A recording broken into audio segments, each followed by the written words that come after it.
नमस्कार, स्वागत है आपका कार्यक्रम आपका शहर आपकी खबर में। मैं हूं आपके साथ पारुल। हमारे इस विशेष कार्यक्रम में हम आपको दिन भर की बड़ी खबरें दिखाते हैं जिन पर हमारी नजर भी होती है। तो 5 तस्वीरें सबसे पहले आप देख लीजिए आपके टेलीविजन स्क्रीन पर। सबसे पहले बताएंगे मध्य प्रदेश विधानसभा के नए स्पीकर का चुनाव हो गया है। तो दूसरी खबर में बात होगी आखिर महंगाई का विरोध कर रहे कांग्रेस विधायक साइकिल से विधानसभा तक क्यों नहीं पहुंच पाए। तीसरी खबर में बात होगी आयकर विभाग के शिकंजे में फंसे कांग्रेस विधायक निलय डागा की। चौथी खबर में हम बताएंगे आखिर क्यों भोपाल के कई इलाकों की सड़कों पर अंधेरा छा गया। पांचवी और अंतिम खबर में बात होगी पीलीभीत की बांसुरी।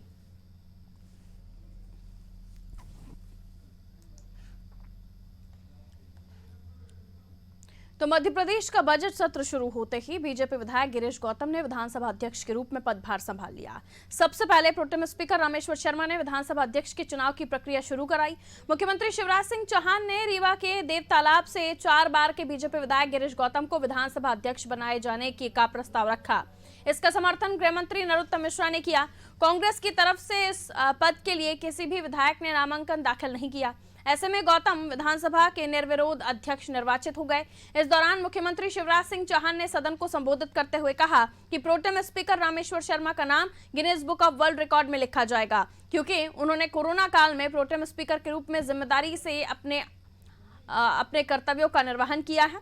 वहीं गृह मंत्री नरोत्तम मिश्रा ने भी नवनियुक्त विधानसभा अध्यक्ष को बधाई दी और कहा ये लोकतंत्र का मंदिर है। सदन में आप असम शक्तियों के मालिक हैं। आप अब ना पक्ष के हैं ना विपक्ष के हैं, अब आप सबके हैं। वहीं इस दौरान गृह मंत्री नरोत्तम मिश्रा ने नेता प्रतिपक्ष कमलनाथ की तारीफ भी की। उन्होंने कहा कि कमलनाथ जी के दिल्ली का अनुभव हमारे काम आएगा। इसके अलावा विधानसभा नेता प्रतिपक्ष कमलनाथ ने भी नए विधानसभा अध्यक्ष को बधाई दी। उन्होंने कहा मैं विधानसभा नहीं आना चाहता था, लेकिन आपके सम्मान में और सदन की परंपरा के सम्मान में मैं विधानसभा आया हूं। कमलनाथ ने पूर्व प्रोटेम स्पीकर रामेश्वर शर्मा को भी बधाई दी और कहा कि ऐतिहासिक सदन है जहां इतने लंबे वक्त तक प्रोटेम स्पीकर रहे हैं। तो देखिए विधानसभा का बजट सत्र जिसका आज आगाज हुआ और गिरीश गौतम मध्य प्रदेश विधानसभा अध्यक्ठ निर्विरोध चयनित हुए। इसके अलावा प्रोटेम स्पीकर रामेश्वर शर्मा ने उन्हें इस प्रक्रिया को शुरू करवाया। थोड़ी सी हंसी ठिठोलियां भी हुई, लेकिन इसी बीच जो गिरीश गौतम का नाम चुना गया, कमलनाथ जी के बारे में कहा गया, इसके पीछे ये जो सीधा सीधा दिख रहा है, क्या ये वैसे ही हम जो समझ रहे हैं, इसके पीछे और भी कुछ बात हो सकती है? समझने की कोशिश करते हैं। ब्रजेश चौकसी जी हमारे ब्यूरो हेड हमारे साथ इस वक्त फोन लाइन पर मौजूद है। ब्रजेश जी, जैसा हमें दिख रहा है, जैसे कि मैंने कहा कि कमलनाथ जी की तारीफ करना और उसके बाद प्रोटेम स्पीकर के लिए Guinness book of world record में उनका नाम लिखा जाएगा, ये कहा जाना, नरोत्तम मिश्रा साहब का तंज और उसके बाद गोपाल भार्गव जी की बातें, आप कैसे देखते हैं? जो दिखाया जा रहा है सीधा सीधा है या फिर इसके पीछे और भी कहानी आप समझते हैं? देखिए पारुल, पहले भी परंपरा रही है कि कोई भी अध्यक्ष उपाध्यक्ष के चुनाव में अध्यक्ष सत्ता पक्ष का रहा है और उपाध्यक्ष विपक्ष को देते हैं। लेकिन कांग्रेस ने हमने देखा था पिछली बार वो परंपरा तोड़ दी थी। उन्होंने अध्यक्ष का पद भी अपने पास रखा था और उपाध्यक्ष का पद भी हमारे पास रखा, खुद के पास रखा था। इसलिए माना जा रहा था कि इस बार जो अध्यक्ष का और उपाध्यक्ष का चुनाव होगा, कांग्रेस अपने उम्मीदवार खड़े कर सकती है।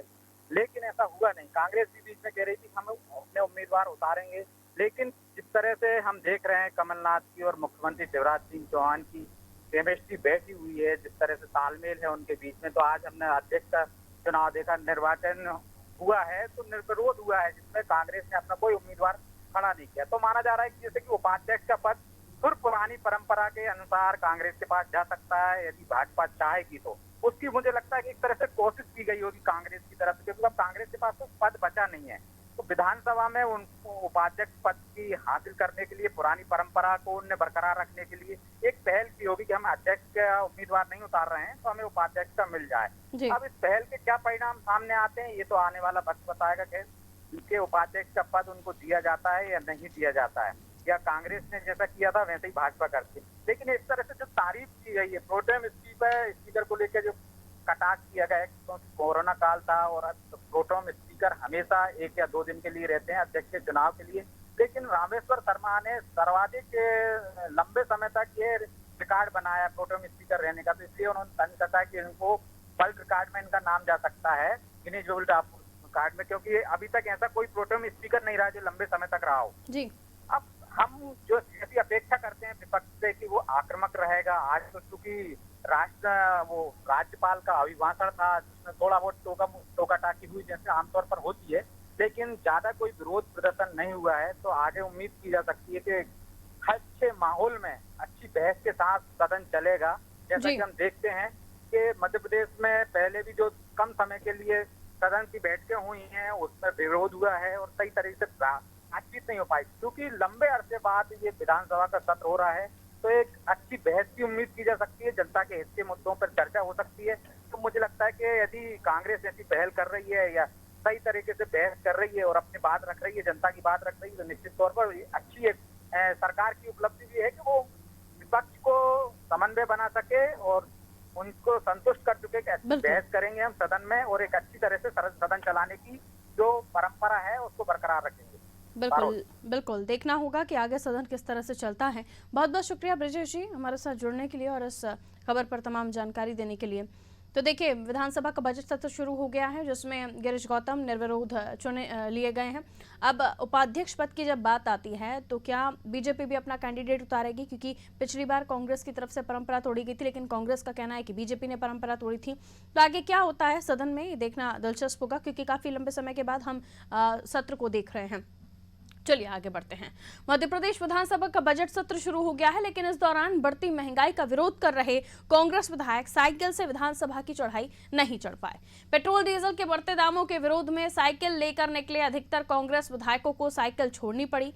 चढ़ाई होने की वजह से पूर्व मंत्री पीसी शर्मा, जीतू पटवारी साइकिल से उतरकर अपने वाहनों से विधानसभा गए, तो वहीं कांग्रेस कार्यकर्ता साइकिल लेकर लौट आए। विधायक आरिफ मसूद, कुणाल चौधरी विधानसभा तक साइकिल से पहुंचे, वो भी बीच रास्ते में साइकिल को धक्का देते दिखाई दिए। इसके पहले पुलिस ने पीईबी के सामने बैरिकेड्स लगाकर कांग्रेस कार्यकर्ताओं को रोक दिया। सिर्फ कांग्रेस विधायकों को ही विधानसभा जाने दिया गया था। आपको बता दें, सुबह 9:30 बजे पूर्व मंत्री पीसी शर्मा, जीतू पटवारी, संजय यादव, कुणाल चौधरी समेत अन्य विधायक Shivaji Nagar 6 number bus stop पर पहुंच गए थे। साइकिल से विधानसभा से निकलने के बाद विधायक आरिफ मसूद पहुंचे। विधायक अपनी गाड़ियों से पहुंचे थे, इसलिए कार्यकर्ताओं की साइकिल लेकर उनको दी गई। इससे पहले कांग्रेस ने पेट्रोल डीजल और महंगाई बढ़ने के विरोध में शनिवार को आधे दिन का बंद भी बुलाया था। बहुत हुई महंगाई की मार, अब की बार मोदी सरकार भरोसे के साथ देश ने चुना, मोदी जी को बदलाव के लिए चुना। 30 रुपए पेट्रोल डीजल की बात कही थी उन्होंने, जो 100 रुपए पार हो गया। 200 रुपए आपने टंकी की बात कही थी गैस की, वो 800 चली गई। तो देश को किस दिशा में ले जाना चाहते हो? और पेट्रोलियम मंत्री ऊपर से कहते हैं ये सरकार के बस की बात नहीं है। इसका मतलब है कि ये केपेबल लोग ही नहीं है सरकार चलाने लायक। अनकेपेबल लोगों का एक जखीरा है जो भाषण अच्छे देता है, बातें अच्छी करता है, भावनाओं से अच्छी खेलता है, लोगों को भावनात्मक करके उद्वेलित अच्छा करता है, पर डिलीवरी देश को नहीं देता है। देश सबसे बड़ा बेरोजगार देश बन गया, सबसे बड़ी आर्थिक क्राइसिस देश में ला दी, महंगाई सबसे ऊपर चढ़ के बोल रही है। और अब मोदी जी की यही नारा, बहुत हुई महंगाई की मार, अब क्यों चले मोदी सरकार, ये देश पूछ रहा है। तो साइकिलों से निकले तमाम विधायक चढ़ाई होने की वजह से पूरा तो नहीं चढ़ पाए, लेकिन हाँ, आरिफ मसूद, कुणाल चौधरी, इन लोगों ने कुछ हद तक सफर को पूरा करने की कोशिश की। बाद में साइकिलें लौटा दी गई। बहुत हुई महंगाई की मार, अब की बार मोदी सरकार, ये नारा हमने सुना था लोकसभा चुनाव में जब मोदी जी पहली बार प्रधानमंत्री बने थे, और उसी को टारगेट करते हुए जीतू पटवारी अपनी टिप्पणी कर रहे थे कि सिर्फ अनकैपेबल ये सरकार है जो डिलीवर नहीं कर पा रही, जो उन्होंने कहा था। लंबे लंबे भाषण दिए जाते हैं, तो ये बयानबाजियां हैं जो सत्र से पहले होती हैं। बहरहाल वैभव गुप्ता विशेष संवाददाता हमारे साथ फोन लाइन पर बने हुए हैं। वैभव, इस वक्त जब ये तमाम चीजें चल रही थी, साइकिल वाली यात्रा निकालना जो अधूरी रह गई, चढ़ाई शायद नहीं पूरी कर पाए नौजवान विधायक हमारे जो कांग्रेस के हैं, लेकिन बावजूद उसके पेट्रोल को लेकर जो बार बार कांग्रेस का टारगेट है, हालांकि आज तो नहीं लेकिन आने वाले दिन में जब सत्र लगेगा तब क्या हम देखेंगे ये तमाम चीजें? इसमें आपने और क्या क्या कुछ नोटिस किया? वैभव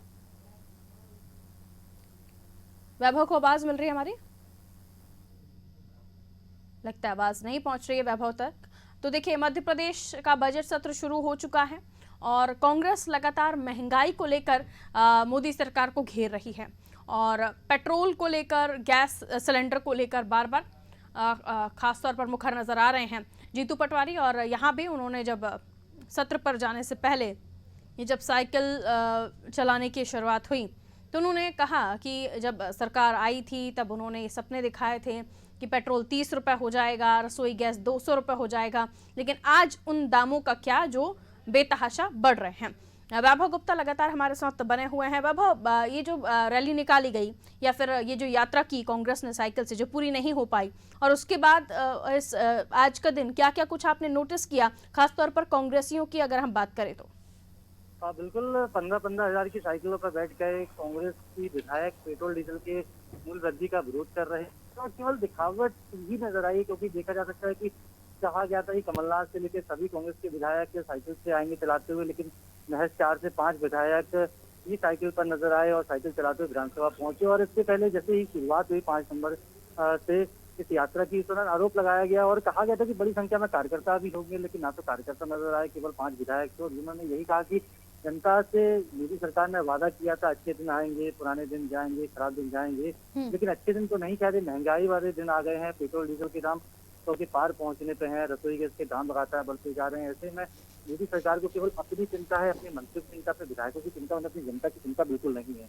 जी वैभव, कुछ दिन पहले अगर विश्वास सारंग की बातों को याद कीजिए तो ये जो साइकिल निकालने वाली बात थी, इसको लेकर उन्होंने कहा था कि कांग्रेस अगर अपने 70 साल में वाहनों से या फिर अपने जहाज़ों से नीचे आ जाते, अपने ठाठ से नीचे आ जाते, तो शायद उन्हें धरातल पर चीज़ें नज़र आ जाती। लेकिन आज जब साइकिल चलाने की बात आई तो उन्होंने चैलेंज किया था कि ये कम से कम 6 महीने तो साइकिल चलाएं, ये तो चढ़ाई भी नहीं चढ़ पाए। वैभव, ये आरोप प्रत्यारोप का दौर है, हमेशा चलता रहेगा। बीजेपी कांग्रेस पर करेगी, कांग्रेस बीजेपी पर निशाना साधेगी, लेकिन बात है कि जनता क्या करे, जनता कब तक साइकिल चलाती रहेगी। अगर पेट्रोल डीजल के दाम लगातार महंगे होते रहेंगे तो राजनेताओं को सोचना होगा कि परेशानी जनता को हो रही है, क्योंकि जो मंत्री होते, जो विधायक होते, उन्हें तो सरकारी कोटे से पेट्रोल डीजल मिल जाता है कि वो पेट्रोल का इस्तेमाल करके यात्राएं भी करते हैं, अपने क्षेत्र में भी जाते हैं और विकास की बात करते हैं। तो कभी अपना पेट्रोल डीजल खर्च करके जनता के पास जाए, क्षेत्र में जाए, तब उनको समझ में आया कि महंगाई क्या होती है, पेट्रोल डीजल के दाम किस तरीके से बढ़ते हैं और जिनकी गाड़ी कितना एवरेज देती है।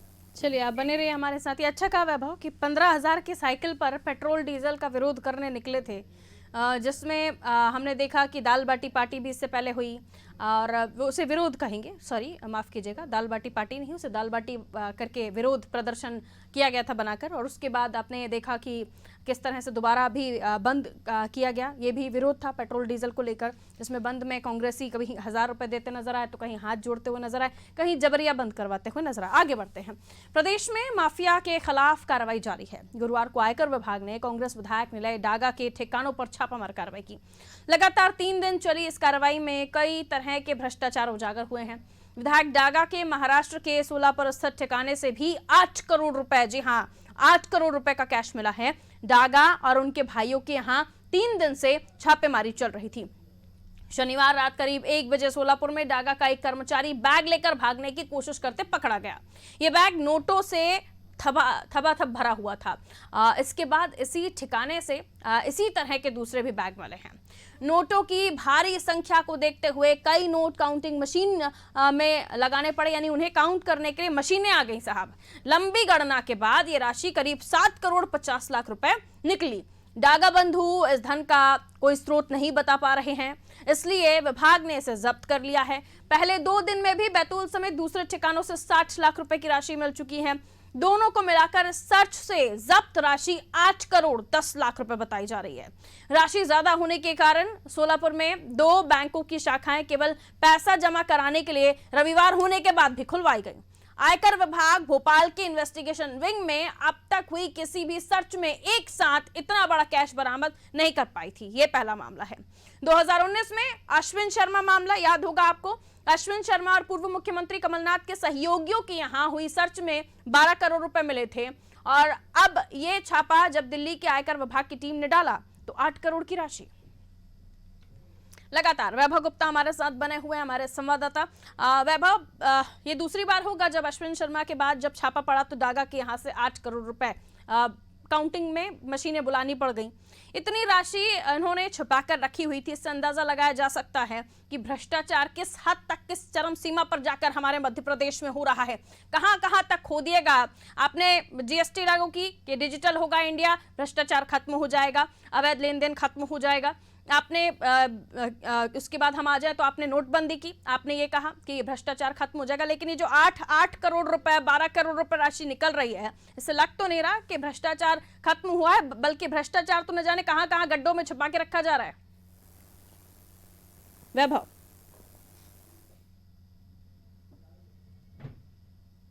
चलिए, लगता है वैभव को एक बार फिर से आवाज नहीं मिल रही है। तो निलय डागा कांग्रेस विधायक, इनके तमाम जो बंधु हैं, जो ब्रदर्स हैं, उनके यहाँ भी छापे पड़े। पहले शुरुआती जब छापा पड़ा तो 60 लाख की राशि जब्त हुई। फिर उसके बाद दूसरी जगह पर छापा पड़ा तो वहां से कर्मचारी बैग लेकर भाग रहा था, उसे पकड़ा गया और उसी ठिकाने पर और छापे मारे गए, यानी और खंगाला गया तो 8 करोड़ तक की राशि जा पहुंची। तो आप सोचिए कहां तक जा रहा है ये भ्रष्टाचार। चलिए अगली खबर की ओर बढ़ते हैं। भोपाल नगर निगम और बिजली कंपनी के बीच विवाद का खामियाजा आम लोगों को भुगतना पड़ रहा है। शहर में 40 से ज्यादा इलाकों की सड़कें अंधेरे में डूब रही हैं। निगम के बिल नहीं चुकाने पर बिजली कंपनी ने एमपी नगर, शिवाजी नगर के साथ सोमवारा, छुला रोड जैसे इलाकों में स्ट्रीट लाइटों के कनेक्शन काट दिए। कंपनी का कहना है उन्हें निगम से 101 करोड़ रुपए लेना है। इसमें से 72 करोड़ रुपए शहर के और बाकी 29 करोड़ रुपए कोलार फिल्टर प्लांट के हैं। इतनी बड़ी रकम वसूलने के लिए कनेक्शन काटने के अलावा कोई विकल्प नहीं है। कंपनी ने दिसंबर में भी शहर की 20 स्ट्रीट लाइट के कनेक्शन काट दिए थे। ऊर्जा मंत्री प्रद्युम्न सिंह तोमर के मुताबिक कंपनी भी बिजली खरीद कर लाती है, उसे भी पैसा देना होता है साहब, इसलिए कदम उठाना पड़ा।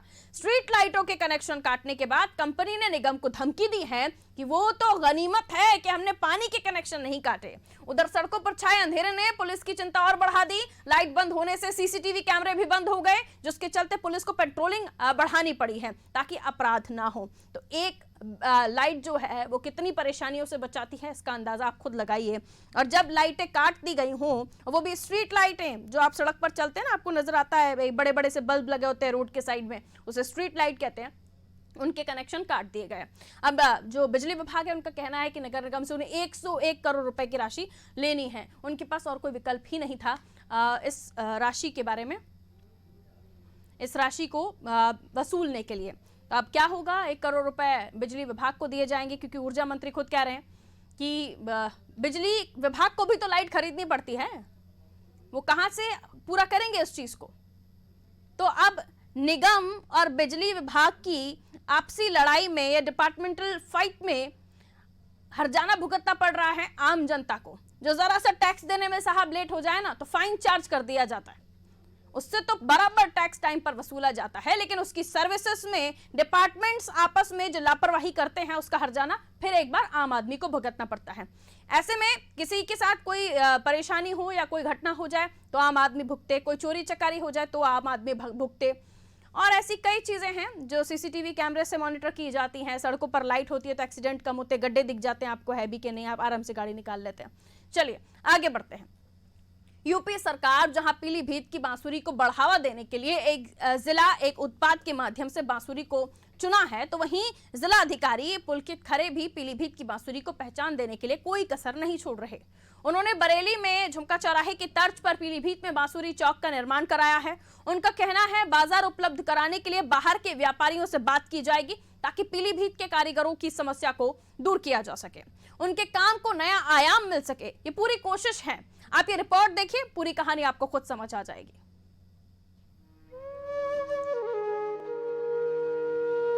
बांसुरी को देखकर आपके मन में भगवान कृष्ण के होठों पर सजी बांसुरी जहन में आ गई होगी, लेकिन यह बांसुरी बीच सड़क पर कैसे आ गई, यह आप सोच रहे होंगे। दरअसल यह पीलीभीत का नेशनल हाईवे 730 का असम चौराहा है, जिसे पीलीभीत के जिलाधिकारी पुलकित खरे ने बांसुरी चौक बना दिया है। देखते ही देखते इसके फोटो और वीडियो सोशल मीडिया पर वायरल होने लगे।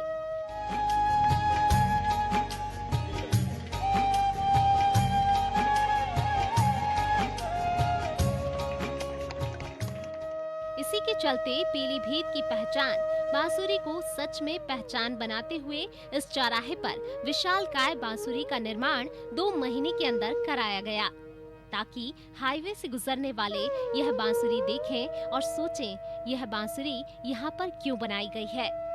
तब उनको पता चलेगा कि पीलीभीत बांसुरी नगरी है और यहाँ पर बांसुरी बनाई जाती है। पीलीभीत को हम सभी लोग बांसुरी के उत्पाद के लिए जानते हैं, पौराणिक रूप से भी और ट्रेडिशनली भी यहाँ पे बांसुरी का उत्पादन होता रहा है। इसको बांसुरी नगरी भी कहा जाता है। तो ये ज़रूरी था कि जनपद का जो सबसे मुख्य चौराहा है, जहाँ से जनपद में प्रवेश होता है, आप किसी भी जनपद से आएँ, आपको इस चौराहे से होकर ही जनपद में शहर के अंदर प्रवेश होता है। तो ज़रूरी था कि हमारे जो जनपद की पहचान है भगवान कृष्ण की मुरली, उसको हम लोग इस जनपद के चौराहे पर लाएं। उसका यहाँ पे हम लोगों ने एक दृश्य उतारा है। आपने पीलीभीत के जिलाधिकारी पुलकित खरे को सुना। उनका कहना है कि बांसुरी चौराहा बनाने का मकसद है कि पीलीभीत में इस कारोबार को नई जान मिले। कोरोना काल में यह व्यवसाय बंद सा हो गया था। इसको लेकर एक प्रयास किया गया है, जिससे यह कारोबार फिर से फल फूल सकेगा। इसके बाद वह कारोबार से जुड़े लोगों से मिलने उनके घर पहुंचे, ताकि पता तो चले कि उन लोगों का क्या कहना है। इनकी पुश्तें इस कारोबार से जुड़ी हैं और वह लाल रोड के मोहल्ला वशीर खान में रहने वाले बांसुरी कारीगर इकरार नबी के घर पहुंचे। बता दें, इकरार नबी का ये पुश्तैनी काम है और नबी परिवार की ये चौथी पीढ़ी है जो इस काम से जुड़ी हुई है। उन्होंने बताया कि पहले पीलीभीत में 6000 से ज्यादा लोग इस कारोबार से जुड़े थे, लेकिन धीरे धीरे कच्चा माल न मिलने से यह कारोबार बंदी की कगार पर आ गया और अब शहर के कुछ घरों में यह काम सिमट कर रह गया है। लेकिन नबी का परिवार है जो इस कारोबार को आगे बढ़ा रहा है। योगी के वन डिस्ट्रिक्ट वन प्रोजेक्ट योजना चलाए जाने के बाद पीलीभीत में बांसुरी कारोबार को इस प्रोजेक्ट के तहत चुना गया और यह बांसुरी के सुर फिर धीरे धीरे सुनाई देने लगे। कोरोना काल में बांसुरी का कारोबार बंद होने के बाद अब फिर से शुरू हो गया है और इस व्यापार में पीलीभीत में जिलाधिकारी बनकर आए पुलकित खरे का बड़ा योगदान रहा है। उन्होंने बांसुरी कारोबार का काम शुरू करवाकर शहर के मेन चौराहे पर बांसुरी को बनवा दिया और पीलीभीत को बांसुरी नगरी के नाम से पहचान दी। बांसुरी कारोबार से जुड़े लगभग 2500 लोग आज खुशी के साथ सूबे के मुखिया योगी और उनके नुमाइंदे जिलाधिकारी पुलकित खरे की तारीफ कर रहे हैं।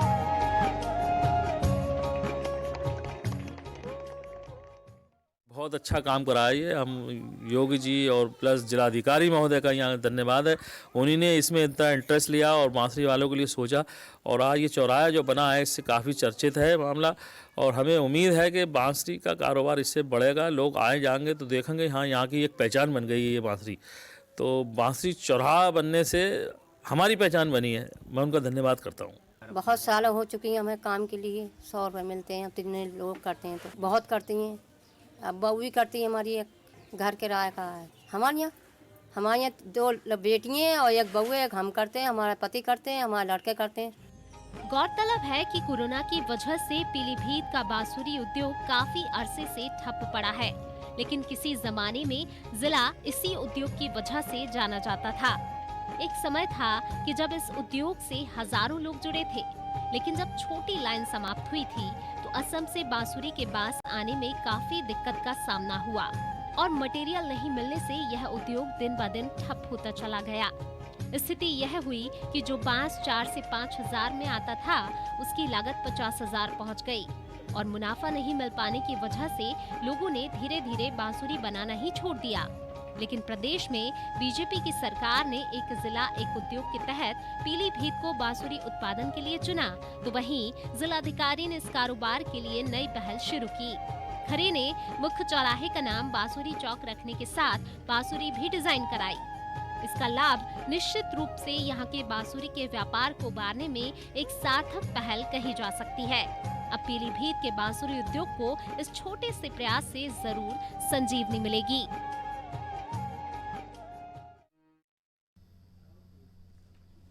बचपन में घूमने जब मेले में गए होंगे तो आपने भी कभी ना कभी बांसुरी ज़रूर खरीदी होगी, लेकिन आज जब कहीं घूमने किसी फेस्ट में या किसी जगह पर भी जाते हैं ना, तो शायद ही आपको बांसुरी नज़र आती हो। इसी वजह से कोशिश की गई कि एक बार फिर से उस बांसुरी की याद दिलाई जाए, जिससे कहीं ना कहीं कृष्ण भगवान को भी याद किया जाता है। फिलहाल मुझे दीजिए इजाज़त, और खबरों के लिए आप देखते रहिए नादी टीवी। नमस्कार।